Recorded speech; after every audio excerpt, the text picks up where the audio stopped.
Dear friends, welcome to Biblical Parivartana, welcome to Daily Devotions. దేవుని ప్రేమ ఇదిగో July 28కి చెందినటువంటి వాక్య భాగాలు రెండు ఉన్నాయి. ఒకటిది ఏంటంటే న్యాయాధిపతులు 11, అపోస్తుల కార్యాలు 15. ఈ దినానికి సంబంధించినటువంటి 4 వాక్య భాగాల్లో ఈ రెండు ఉన్నాయి. ఈ రెండిటి మీద చెప్పుకుందాం. కాబట్టి ఈ ఒకే పేజీలో ఈ రెండింటిని గురించి మనం ధ్యానించుకోవాలి. దీనికి ఒక టైటిల్ ఇవ్వాలి అని అంటే, మనం మాట ఇచ్చి ప్రతిసారి దానిని నెరవేర్చకూడదు. మాట ఇచ్చి ప్రతిసారి నెరవేర్చాలి అని మనం సామాన్యంగా అనుకుంటాం కదా. దానికి వ్యతిరేకంగా ఉన్నటువంటి మాట. దయచేసి చివరిదాకా వినండి. అంతకుముందు ప్రార్థన చేసుకుందాం. May the words of my mouth and the meditation of our hearts be acceptable in thy sight, our rock and redeemer. Amen. అపోస్తల కార్యాలు 15వ అధ్యాయం. అక్కడ జెరూసలేం కౌన్సిల్ అంటారు.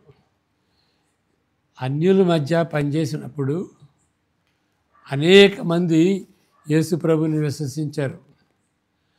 అప్పుడు యూదులకి అర్థం కాల, మనం ప్రత్యేకించినటువంటి వాళ్ళం కదా, మరి ఇదేంటి, అన్యులు వాళ్ళు కూడా విశ్వసిస్తున్నారు, వాళ్ళకి మనకి భేదం ఏంది అనేటువంటి పరిస్థితుల్లో యూదులు పౌలు బర్నబాలను వాళ్ళు విమర్శించారు, వాళ్ళని ప్రశ్నించారు ఇదేంటి అని. దాన్ని బట్టి ఒక మహాసభ ఏర్పడింది. దాన్ని జెరూసలేం కౌన్సిల్ అంటారన్నమాట. అది 15వ అధ్యాయంలో మనం చూస్తాం. ఈ దినమునకు కేటాయించబడిన ప్రాథమిక వాక్య భాగాల్లో అంటే న్యాయాధిపతులు, అపోస్తుల కార్యాలు, ఈ రెండింటిపై వేరు వేరు ధ్యానములను ఈ చిన్న స్థలంలో ఒక పేజీలో ఇరికిస్తాను అని అంటున్నాడు కార్సన్ గారు. యెరూషలేం సభ, జెరూసలేం కౌన్సిల్ అని పిలువబడుతున్న వివాదం, అక్కడ వివాదం అన్నమాట. యూదులు ఒక ప్రక్క, అదేంటి అన్యులు యూదులకు అదేంటి, మరి యూదా మతాన్ని ప్రక్కన పెట్టి యేసు ప్రభుని నమ్ముకుంటే చాలు అంటున్నారు అన్యులను కూడా అనేటువంటి వివాదం ఏర్పడింది. దేనిని గూర్చి ఈ వివాదం ఏర్పడింది అనే విషయాలను అపోస్తల కార్యం 15లో మనం చూస్తాం. దాన్ని బట్టి మనం అర్థం చేసుకుంటాం. కొంతమంది యూదులు ఏంటి ప్రాబ్లం, కొంతమంది యూదులు యూదా నుండి అంతియోకయకు వచ్చి, ఇప్పుడు అంతియోకయకు హెడ్ క్వార్టర్స్ అయింది కదా, మరి ఆ యూదా ప్రాంతం నుండి యెరూషలేము దాని చుట్టూ యూదా ప్రాంతం నుండి కొంతమంది యూదులు వచ్చి యేసు ప్రభువును నమ్మినప్పటికీ, యేసు ప్రభువుని నమ్మండి, మోషే ధర్మశాస్త్రం ప్రకారము సున్నతి చేయించుకొనిన ఎడల అప్పుడే వారికి రక్షణ కలుగుద్ది. యేసు ప్రభువుని కేవలం నమ్మితేనే రక్షణ రాదు, సున్నతి కూడా చేయించుకోవాలి అని బోధింపసాగారు. ఆ విధంగా బోధించేటువంటి వాళ్ళని ఏమంటారంటే జుడాయిజర్స్ అంటారు. దానికి తెలుగులో యూదయాజర్లు అని అందాం. తర్వాత చరిత్రను బట్టి జుడాయిజర్స్ అంటే తర్వాత చరిత్ర, అప్పుడు అనలేదు జుడాయిజర్స్ అని, తర్వాత వాళ్ళని జుడాయిజర్స్ అన్నారు. అని పేరు వేరు అని వాళ్ళకి ఆ పేరు అంటగట్టబడింది. వాళ్ళ దృక్పథంలో, ఈ జుడాయిజర్స్ దృక్పథంలో యేసు ప్రభు యూదుల మెస్సయ్యే కానీ, యేసు ప్రభు ఎవరు? యూదులు ఎదురు చూస్తున్నటువంటి మెస్సయ్య, యూదుల మెస్సయ్య. ముందు యూదుడు కాకుండా ఎవరు యూదయ మెస్సయ్యని అనుసరించలేరు. ఓకే, దాన్ని ఒక మ్యాప్లో, ఒక చార్ట్లో పెట్టాలంటే ఇక్కడ అన్యులు ఉన్నారు, ఇక్కడ యూదుల మెస్సయ్య ఉన్నాడు. అప్పుడు ఈయన్ని యూదుల మెస్సయ్య అని అర్థం చేసుకోవాలి, ఆయనతో రిలేషన్షిప్ ఉండాలి, ఆయన నమ్మాలి అంటే, ఆయన నమ్మి రక్షణ పొందాలి అంటే ముందు యూదుడు కావాలి.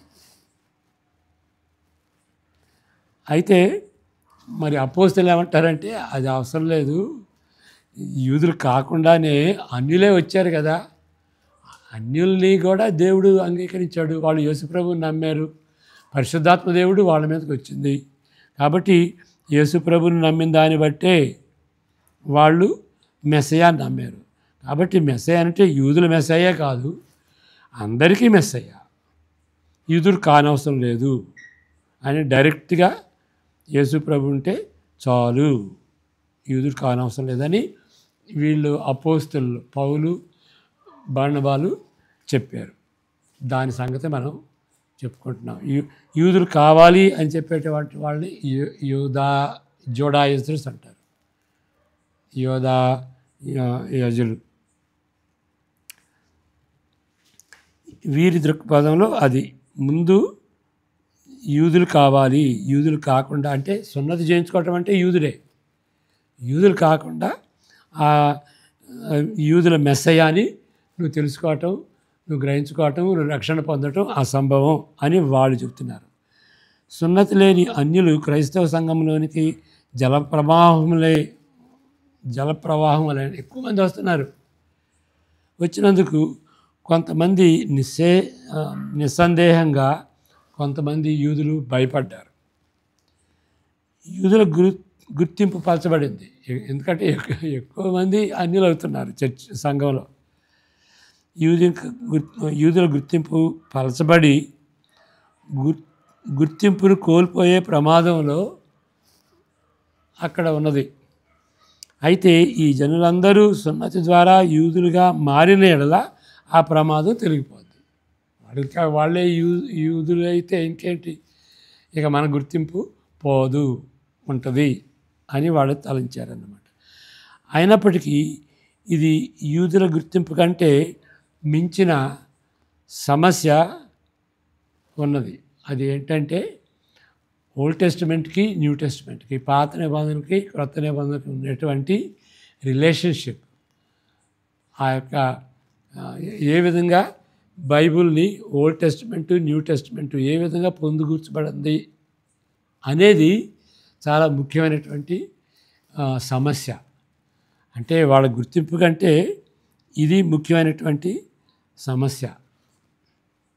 కాబట్టి ఇది చిన్నది కాదు, మనకెందుకులే అని కాదు, మనకు అవసరం. ఎందుకంటే old testament new testament bible ఏ విధంగా పొందుకూర్చబడింది, ఓల్డ్ టెస్టిమెంట్ లాగా న్యూ టెస్టిమెంట్ లాగా అనేది చాలా, అంటే అది వాళ్ళ గుర్తింపు మనకెందుకులేండి అని ఆదిమర్చి ఉండేది కాదు, మనకు కూడా ఇది అవసరం.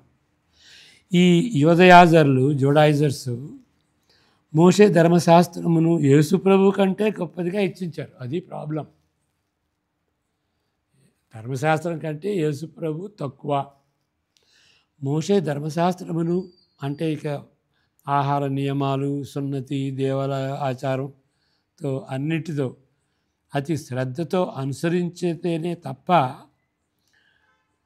వాళ్ళందరూ ప్రజా సమూహం, యూదులుగా సంఘంగా వచ్చే వాళ్ళందరూ కూడాను ఆ విధంగా అనుసరించితే తప్ప, ఆ విధంగా తయారైతే తప్ప యేసే క్రీస్తుని అంగీకరించరాదు. అంటే యూదా మతానికి ప్రాధాన్యత పోకూడదు.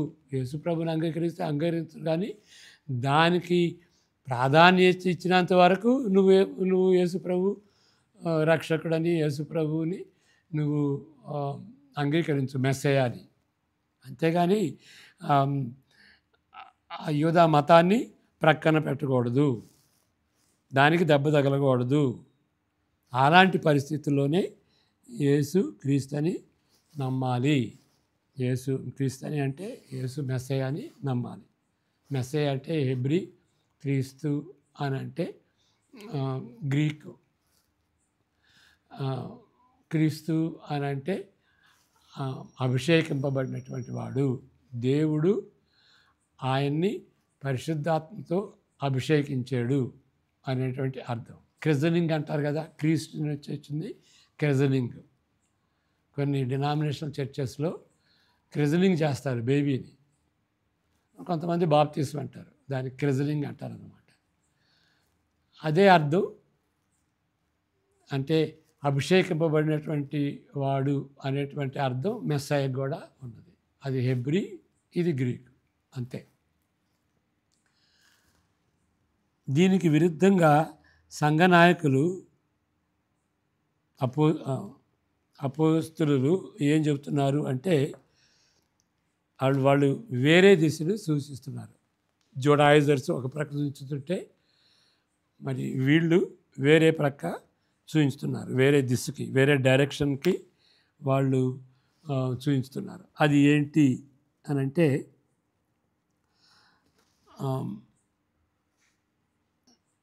ధర్మశాస్త్రం సరిగా పాటించలేదు. అయితే మరి అన్యుల మీద దీని ఎందుకు రుద్దటం అని అంటున్నారు. చదువుకుందాం ఇప్పుడు. 15 అధ్యాయం 1 నుండి 10 వరకు చదువుకుందాం. కాంటెక్స్ట్ ఉండాలి కదా. కొందరు యోదాయ నుండి వచ్చి, మీరు మోషే నియమించిన ఆచారం చొప్పున సున్నతి పొందితేనే కానీ రక్షణ పొందలేరని సహోదరులకు బోధించారు వీళ్ళు బోధకులు. సౌలునకును బర్నబాకును వారితో విశేష వివాదమును తర్కమును కలిగినప్పుడు ఈ అంశం విషయమై పౌలును బర్నబాయు తమలో మరికొందరును యెరూషలేమునకు అపోస్తలుల యొద్దకును పెద్దల యొద్దకును వెళ్ళవలనని సహోదరులు నిర్ణయించారు. ఎక్కడ సహోదరులు? ఇక్కడ అంతియోకలో ఉన్నటువంటి వాళ్ళు నిర్ణయించారు, మీరు దయచేసి అక్కడ యెరూషలేము వెళ్ళండి అని.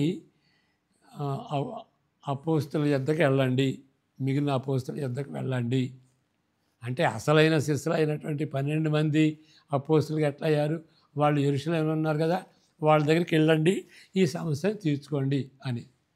కాబట్టి వారు సంఘం వలన సాగనంపబడి ఫెనీకే సమరయ దేశముల ద్వారా వెళ్ళుచు అన్యజనులు దేవుని వైపు తిరిగిన సంగతి తెలియపరిచి సహోదరులకు అందరికీ మహా సంతోషము కలుగజేశారు. వాళ్ళందరికీ సంతోషం వస్తే జోడాయిజర్స్గా మండుతుంది.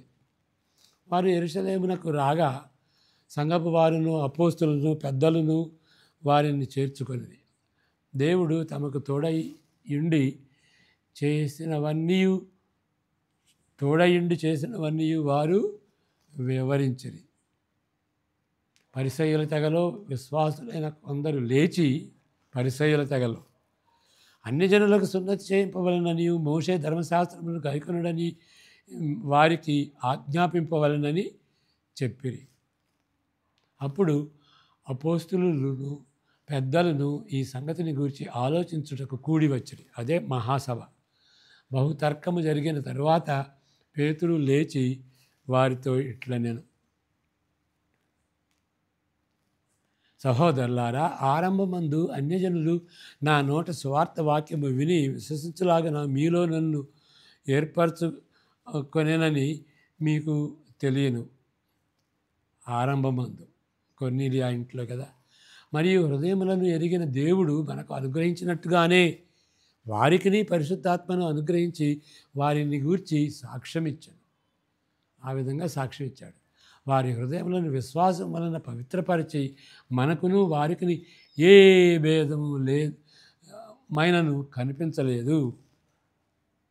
కనుక మన పితరులైనను మనమైనను మోయలేని కాడిని శిష్యుల మెడ మీద పెట్టి మీరెందుకు దేవుని శోధించుతున్నారు? దేవుని శోధిస్తున్నారు.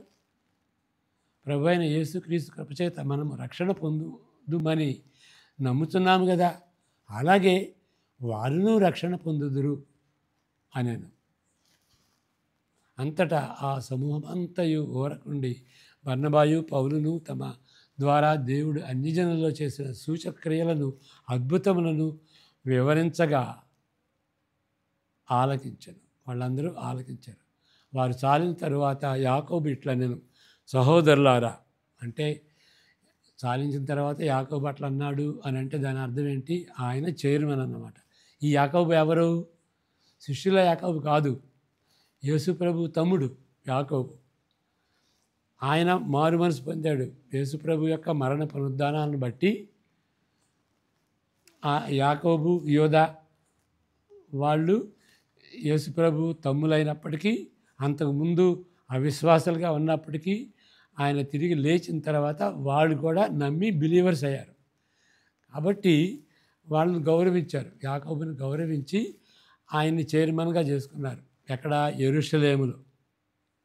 అందరికీ అంగీకారంగా ఉండేవాళ్ళు వీళ్ళు అని ఆ గౌరవం యాకోబుకి ఇచ్చారు. కాబట్టి ఈ మహాసభకి ఆయన చైర్మన్గా ఉన్నాడు. అప్పుడు ఆయన కన్క్లూజన్గా ఇది డిసైడ్ చేసి చెప్పినటువంటి మాటలు. యాకోబు ఇట్లా నేను సహోదరులారా, అన్యజనుల నుండి నా మాట ఆలకించుడి. అన్యజనుల నుండి దేవుడు తన నామం కొరకు ఒక జనమును ఏర్పరచుకున్నటకు వారిని ఎలాగూ మొదట కటాక్షించనో సుమయోను వివరించి ఉన్నాడు. ఇందుకు ప్రవక్తల వాక్యములు సరిపడి ఉన్నవి. ఆయన కూడా చూడగలిగాడు.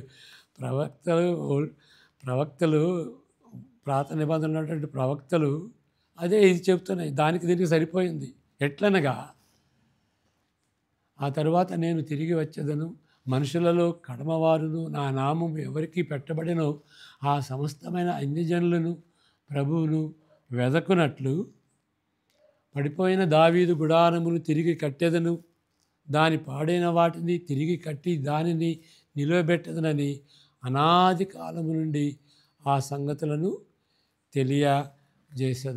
తెలియపరచి ప్రభు సెలవిస్తున్నాడు అని వ్రాయబడి ఉన్నది అని. అంటే ఇశ్రాయేలీయుల్ని పునరుద్ధరిస్తాడు. అంటే వాళ్ళు ఏ విధంగా పునరుద్ధరిస్తాడు? అన్యులు యేసు ప్రభువుని అంగీకరించడాన్ని బట్టి అని మనం అర్థం చేసుకోవాలి. ఓకే, ఇప్పుడు విల్ కంటిన్యూ. అలాంటి పరిస్థితుల్లో అన్యులపై దానిని ఎందుకు విధింపాలి? ధర్మశాస్త్రాన్ని మరి సున్నతిని ఎందుకు వాళ్ళ మీద రుద్దాలి అని అంటున్నాడు. మరి ముఖ్యంగా పాత నిబంధన ప్రతిబింబిస్తున్న ప్రత్యక్షత యేసు ప్రభువును సూచిస్తున్నది. పాత నిబంధన అంతా కూడాను ప్రవక్తలే కాదు, ధర్మశాస్త్రం కూడాను ఆయన సూచిస్తుంది. ఆయన దానికి గురి. ఇది చాలా ముఖ్యమైన స్టేట్మెంట్ అండి. యేసు ప్రభువు పాత నిబంధనకు గురి, లేకపోతే ధర్మశాస్త్రమునకు గురి, దానికి సేవకుడు కాదు. అంటే ఆ పాత నిబంధనలో ఉన్నటువంటి ధర్మశాస్త్రాన్ని తూచా తప్పకుండా పదాజ్ఞలని ఆచారాలని అనుసరించేటువంటి సేవకుడు కాదు, బానిస కాదు. దానికి గురై ఉంటున్నాడు. అంటే అది ఆయన్ని సూచిస్తుంది. దానికి గురి యేసు ప్రభు అని సూచిస్తుంది. ఇది చాలా ముఖ్యమండి. యేసు ప్రభు ఆచరించడం ఏంటి? కాబట్టి ఇక్కడ ఇంకా వేరే మాటలు చెప్పాలంటే, దేవుడు ఏ అర్థంతో ధర్మశాస్త్రాన్ని ఇచ్చాడో, పాత నిబంధన ఇచ్చాడో, దాని నెరవేర్పు యేసుక్రీస్తు. దాని వైపు చూస్తుంది. దాన్ని యేసు ప్రభు వైపు సూచిస్తున్నది. పోలీసు సూచిస్తాడు కదా, ఎవరు వెళ్ళాలి, ఏ దిక్కులో వెళ్ళాలని. ఆ విధంగా పాత నిబంధన ప్రజలను యేసు వైపుకి తిరిగేటటువంటి రీతిగా, పోయేటటువంటి రీతిగా పాత నిబంధన సూచిస్తుంది, ధర్మశాస్త్రం సూచిస్తుంది. ఇది కానీ మీరు అర్థం చేసుకుంటే చాలా వరకు మీరు పాత నిబంధనని, క్రొత్త నిబంధనని అర్థం చేసుకోగలరు. ఓకే, చెప్పాం కదా ఇంతకుముందు. పాత నిబంధన క్రొత్త నిబంధనలో ఉన్నటువంటి ఆ యొక్క రిలేషన్షిప్ దానికి సంబంధించింది అన్నమాట ఇది. కాబట్టి యేసు ప్రభువును సూచిస్తుంది అని యాకోబు చెప్పాడు. ప్రవక్తలు దీన్ని సూచిస్తున్నాయి, యేసు ప్రభువును సూచిస్తుంది, యేసు ప్రభువుని నమ్ముకుంటే చాలు అని ఆయన కన్క్లూజన్.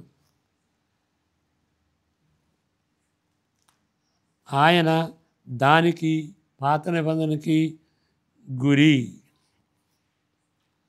దానికి సేవకుడు కాదు. కాబట్టి యేసుప్రభు వచ్చిన తర్వాత మరలా ధర్మశాస్త్రం, మరలా ప్రవక్తలకి, మరలా దేవాలయం, మరలా పాత నిబంధనకి తిరుగుతాడు. అంతకుముందు ఉన్నటువంటి నెరవేరబడినటువంటి వాటిని నెరవేరుస్తాడు అనేది తప్పుడు సిద్ధాంతము అని దీన్ని బట్టి మనం గుర్తు చేసుకోవాలి. కొర్నేలి సంఘటనలో 10వ అధ్యాయంలో చూసుకున్నాం కదా మనం. సున్నతి లేని అన్యజనులపై దేవుడు తన ఆత్మను కుమ్మరించనని సమావేశమైన జనసమూహమునకు పేతురు గుర్తు చేస్తున్నాడు. ఓకే, 7-8 వచనాలు మరలా చదువుకుందాం. సహోదరులారా, ఆరంభముందు అన్యజనులు నా నోట సువార్త వాక్యమును విని విశ్వసించులాగన మీలో నన్ను దేవుడు ఏర్పరచుకొనేనని. ఓకే, సువార్త అన్యజనులు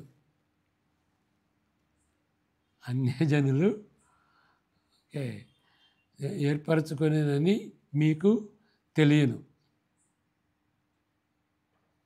మరియు హృదయములను ఎరిగి దేవుడు మనకు అనుగ్రహించినట్లుగానే వారికి పరిశుద్ధాత్మను అనుగ్రహించి వారిని గూర్చి సాక్ష్యమిచ్చెను. ఓకే, చివరకు దేవుని కృపను బట్టి కలిగే స్వతంత్రత ఇక్కడ కీలకమైన విషయం. ఇంకొకటి, దేవుని కృపను బట్టి కలిగే స్వతంత్రత. దేని నుండి స్వతంత్రత? ధర్మశాస్త్రం నుండి స్వతంత్రత, సున్నతి నుండి స్వతంత్రత, పాత నిబంధనకు కట్టుబడి ఉండకుండా ఉండేటువంటి స్వతంత్రత. అంటే పాత నిబంధనని పక్కన పెట్టమని కాదు, అది మనకు మాదిరిగా ఉంటుంది, ఎగ్జాంపుల్గా ఉంటుంది. కానీ దాని కట్టుబడి జీవిస్తే రక్షణ ఉంటుంది, నిత్యజీవం ఉంటుంది, లేకపోతే మంచి జీవితం ఉంటుంది అనేది రాంగ్. అక్కడ కీలకమైనటువంటి విషయం. 11వ వచనం చదువుదాం మరలా. ప్రభు అయిన యేసుక్రీస్తు కృపచేత, చూడండి, ప్రభు అయిన యేసుక్రీస్తు కృపచేత మనము రక్షణ పొందుదమని నమ్ముతున్నాము కదా, అలాగే వారును రక్షణ పొందుదురు.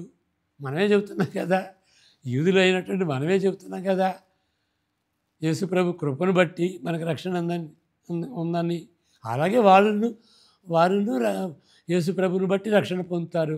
ఇంకా వాళ్ళకి ధర్మశాస్త్రం ఎందుకు, వాళ్ళు యూదులు కావటం ఎందుకు అని చెప్తున్నారు.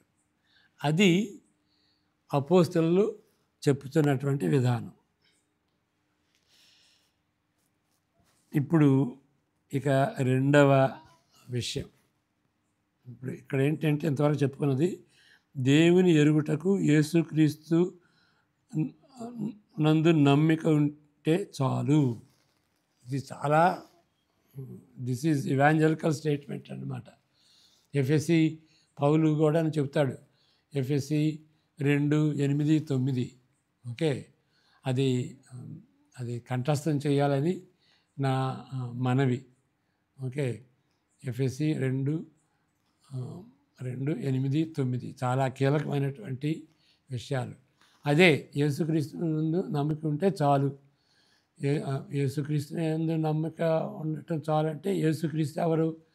దేవుడు ప్రేమించి పంపించినటువంటి రక్షకుడు, దేవుని యొక్క కృప, దేవుని యొక్క ప్రేమ. కాబట్టి ఆయన నమ్మితే దేవుని కృపను బట్టి మనం రక్షింపబడి ఉన్నాము అనేటువంటి మాటలు. మీరు విశ్వాసము ద్వారా, అంటే దేవుని యందు విశ్వాసం ద్వారా, యేసుక్రీస్తు యందు విశ్వాసం ద్వారా కృపచేతనే, దేవుని కృపచేతనే రక్షింపబడి ఉన్నారు. ఇది మీ వలన మీ ధర్మకార్యాలు, కర్మకార్యాలు, మరి పాత నిబంధనలో ఉండేటువంటి ఆచారాలు, దాని సున్నతి, కోషర్ ఫుడ్ అవలంబించటం వలన దీని వలన అది దాని వలన కలిగినది కాదు. ఇది కేవలము దేవుడు అనుగ్రహించేటువంటి వరమే. కారిస్ అంటారు. కారిస్ అంటే కృపచేత ఇచ్చినటువంటి వరం. అది క్రియల వలన, మనం చేసేటువంటి క్రియల వలన, మానవ క్రియల వలన కలిగినది కాదు. కనుక ఎవడును అతిశయపడకూడదు. నేను గొప్పగా చేశాను అని అతిశయపడకూడదు. 10వ వచనం. క్రియలు కూడా ముఖ్యమే. కానీ ఎప్పుడు ముఖ్యం? రక్షణ పొందిన తర్వాత ముఖ్యం. మరియు వాటి యందు మనము నడుచుకున్న వలనని దేవుడు ముందుగా సిద్ధపరిచిన సత్క్రియలు చేయుటకై మనము క్రీస్తునందు సృష్టింపబడిన వారమై ఆయన చేసిన పనివారమై ఉన్నాము. ఈ ఈ ఈ వచనం చాలా ముఖ్యమైనది. ఎందువల్లంటే మనం రక్షణ పొందాం అనటానికి ఏంటి రుజువు?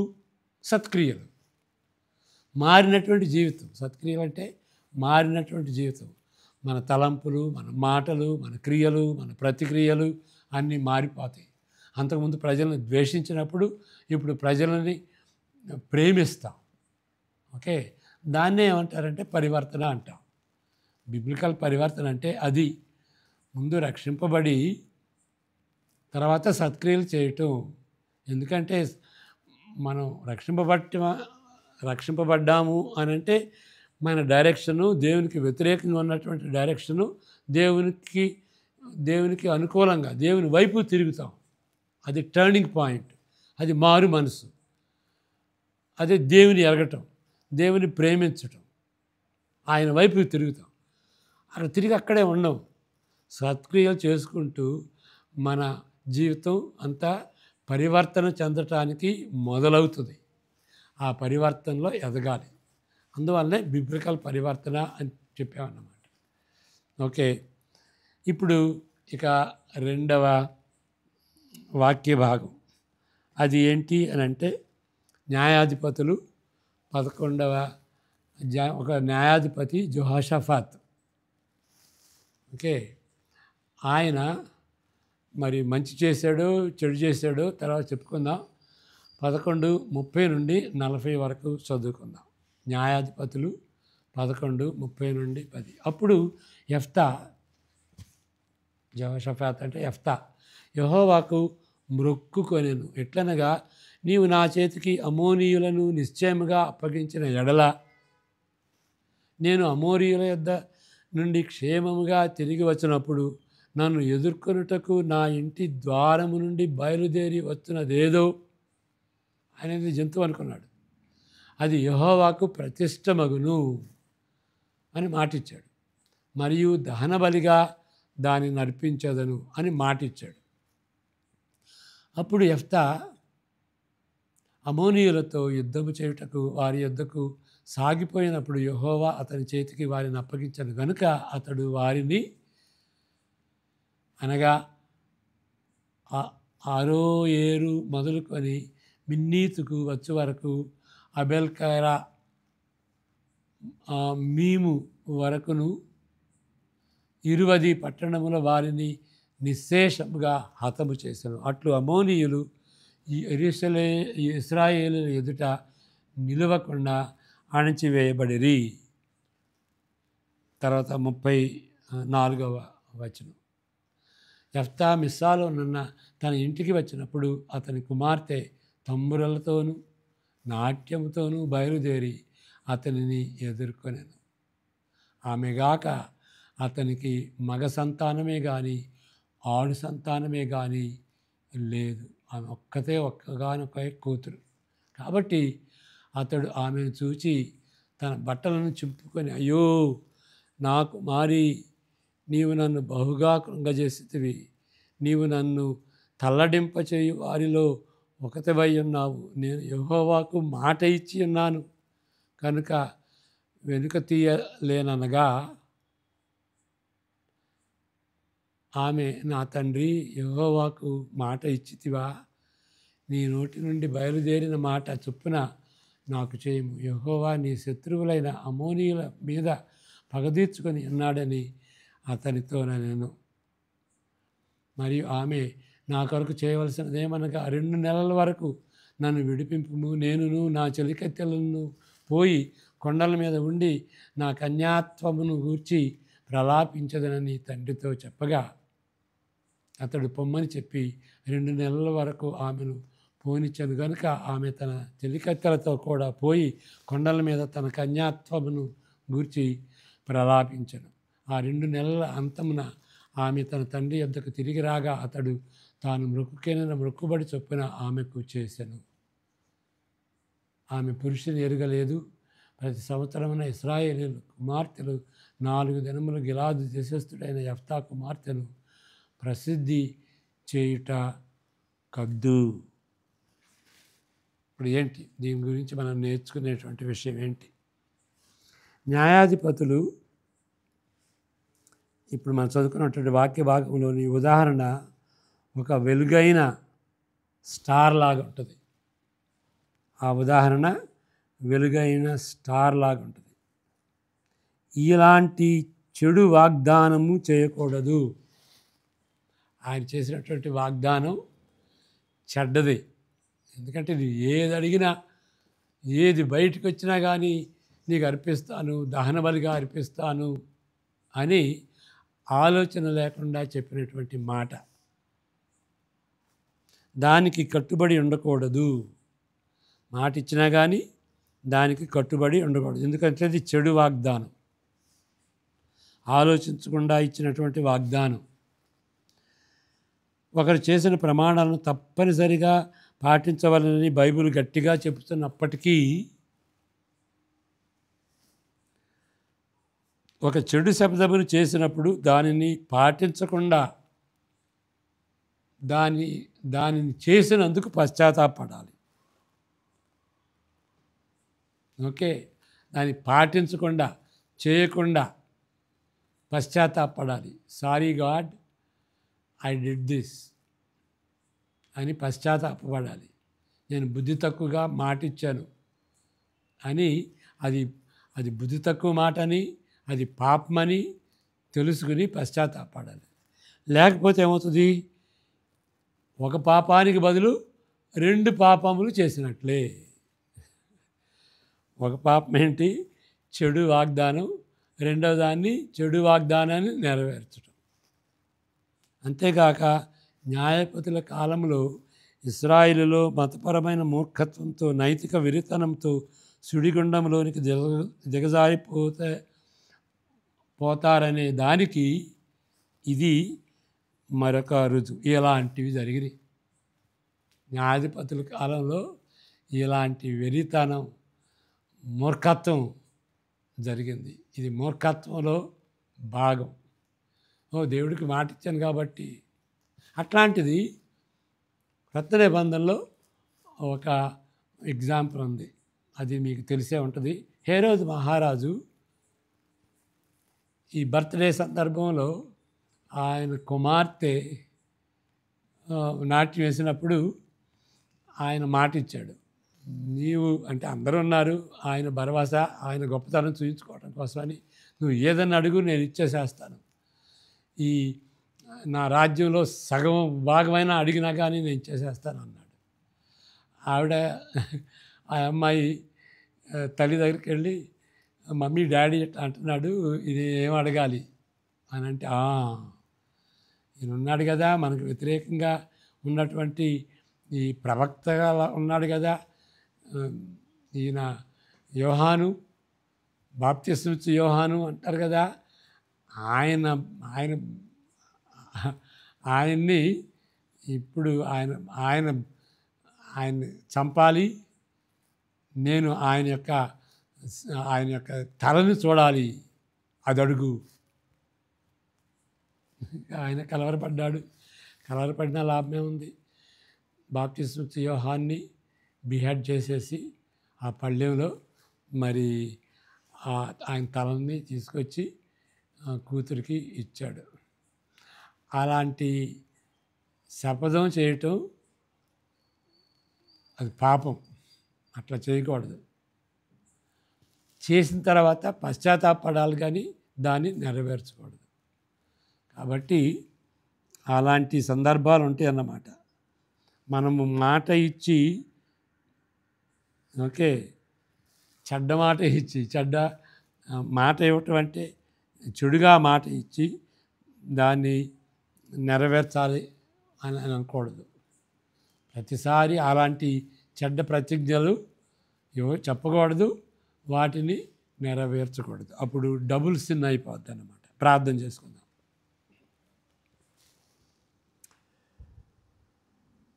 యెహోవా నిన్ను ఆశీర్వదించి కాపాడును కాక, తన సన్నిధి కాంతిని నీపై ప్రకాశింపజేసి నిన్ను కరుణించును గాక. ఆయన తన సన్నిధి కాంతిని నీపై ఉదయింపజేసి నీకు సమాధానం కలుగజేయును గాక. ఆమెన్. God bless you.